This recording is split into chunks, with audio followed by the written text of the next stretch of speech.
The Jobs view gives you a real-time overview of your farm. Every job shows its status, progress, elapsed time, and more, all updated live. You can customize your columns, reorder them,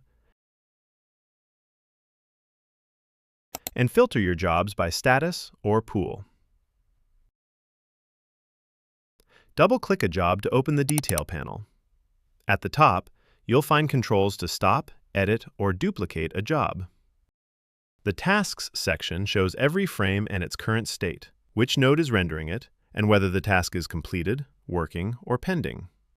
You can also switch to Grid View for a visual overview of the entire sequence. Hover over the eye icon on an active task for a live preview of the render. When a frame is done, click it to open it in your image viewer. Right-click a job in the table for quick actions. Let's change the priority on this one. And press Save. And that wraps up job monitoring in RenderFlow.